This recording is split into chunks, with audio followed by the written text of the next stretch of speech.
Hello, welcome to the tutorial for Titan practice management software. This is regarding the new ICD 10 updates. As of October 2015, I'm sure you're all aware of the fact that we have to update our codes from ICD 9 to ICD 10. Now, please keep in mind, ICD 9, there's approximately 17,000 ICD 9 codes. Updating to ICD 10, there's about 68,000. So we're looking at about 4 times as many codes in the ICD 10. So to transfer ICD 9 to ICD 10, there is going to be a lot of codes that we have to be aware of. But it's a lot more specific. It tells a story of the patient a lot better. And it also differentiates between left side, right side, whether it's an acute, it's a exacerbation, or it's a result of, pertaining to the initial encounter, the subsequent encounter, or the sequelae. Anyways, let's begin here. When you first open up Titan, we get the basic screen, the open case screen that has the 6 months to and also the active patients. So you see here a couple of sample patients that I made here. We can click into this. Now, for those of you who want to transition, say you have a patient pre-October 2015. You've been treating them, but they haven't come for a while. They came back, and now you wanted to update their information.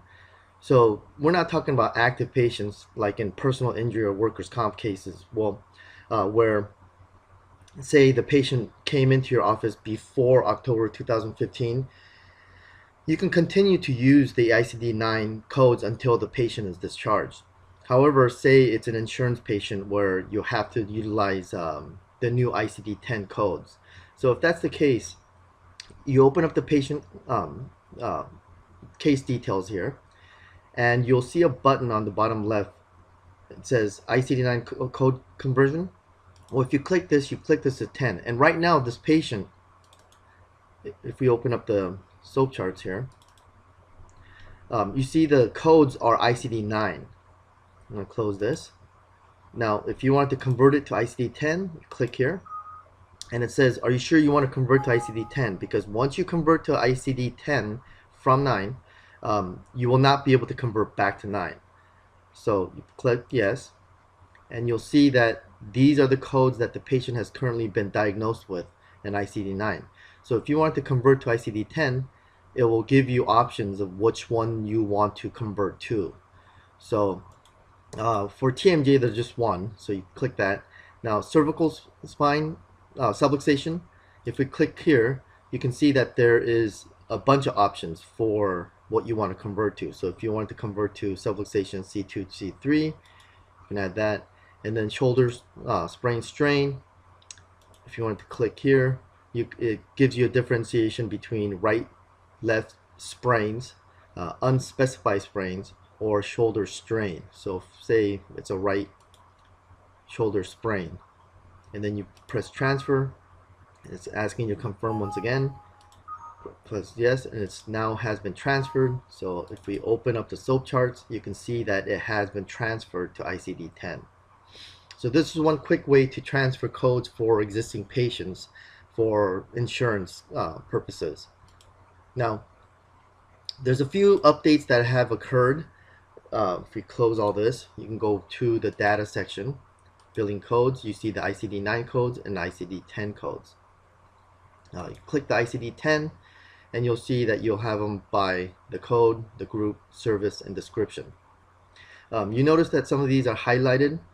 Once again, we put in as much codes as possible that's relevant to chiropractors. I know there's a ton more. Obviously, we're not going to be able to input all 68,000 codes in here. If there's any codes that you guys like using but it's not in here, you can always just click here and you can add to it. If you click a certain say cervical area, you click a code. Once again, from ICD-9, if you want to be able to correlate something to the ICD-9 to ICD-10, you can always click here. and it'll give you a lot of different options. So like if we put in a cervical sprain code, then if you ever want to do a transfer, it'll correlate the ICD-9 to the ICD-10. Also, if you click favorites here, it will bold it so you know that it's in your favorites. And cancel that. So if we go into our favorites here, you can designate whatever code that you want. If you click here and you click this, it'll drag this code over to your favorite side. So I already have our favorites set up, and this is the default that's going to come with your update. But say when you have your own diagnosis sheets. Now we're also going to forward you guys the new updated intake forms for Titan. So you'll see the intake forms. These intake forms follow the narrative report section, so that when you just input whatever findings you guys have into it, of course you guys are aware that it creates narrative reports.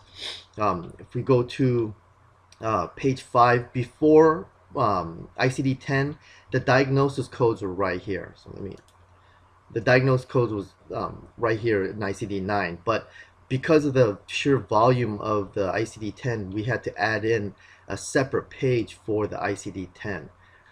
So if we look here, I'll shrink it, you'll see the ICD-10 codes.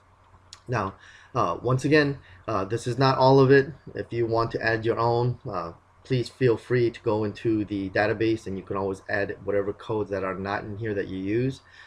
If you choose to use our intake form codes, this is page 5, this is the last page, you see that you have the ICD-9. Let me increase this again. You have the ICD-9 codes, and then right below it you have the ICD-10 codes that correlate with it. So if you go down here, let's say cervical subluxation, we have the cervical subluxation unspecified code, and then you have a number next to it. Go to the shoulder sprain strain. Here's the right shoulder sprain, left shoulder sprain. You'll see numbers next to it. So say you wanted to pick, you diagnosed the patient once again with a right shoulder sprain. Next to it you see number 79. Well, if you go to Titan and you go to the favorite section, and if you come down number 79, you'll see that it correlates with the favorites. So if you are using your own diagnosis sheet, and in your own diagnosis sheet, say you actually have headaches. Where's the headaches here? Right here. You have headaches, and that's the first one on your own personal diagnosis sheet. You can always move it up to the top. So once again, it's up here, so you know how to correlate this according to you guys' own personal diagnosis sheet, so that it's a much easier transition, and you yourself and your staff already, when you pull up the add diagnosis or delete, it will already be in the same order that your diagnosis sheet is, so it's easier transition. So once again, if you look at it, headache is number 6, so I'm going to move that back to number 6. It's right here. There. Now this is according to our intake forms.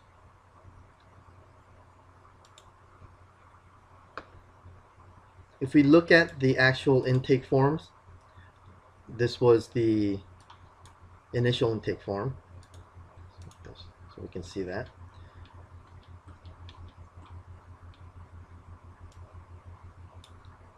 And then also the re-eval form. So the re-evaluation form was also updated so that it will correlate with our new ones.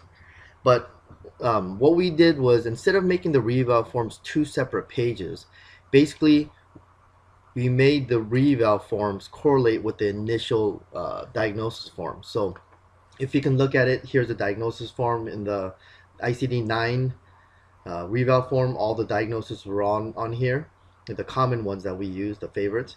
But however, for the ICD-10, because of the sheer volume of it, we weren't able to, obviously we weren't able to put it all in here unless we added a second page to it. So instead of making saving paper, making it more um, where you have to staple them together or number them or whatnot, basically we just numbered them all here. So 1 through 145. So if we looked at the initial intake forms, all the numbering is here. 1, 2, 3, all the way down to, if we come over here, 145. So basically what you can do is you can come in here and you can correlate that, and you can circle whatever diagnosis is that was in the initial eval. If they're getting better, you may not circle them all. If they're getting worse, you may circle more, whatever your findings are. Also, you can take notes here so that you can better understand what the findings of the patient was.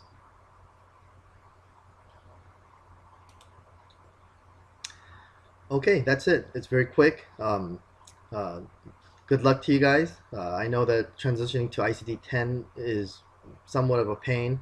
However, you will find out that this is actually a better procedure for the patient. It's a lot more specific, and I believe that it's going to be a lot easier to be able to diagnose and be aware of what's going on with the patient.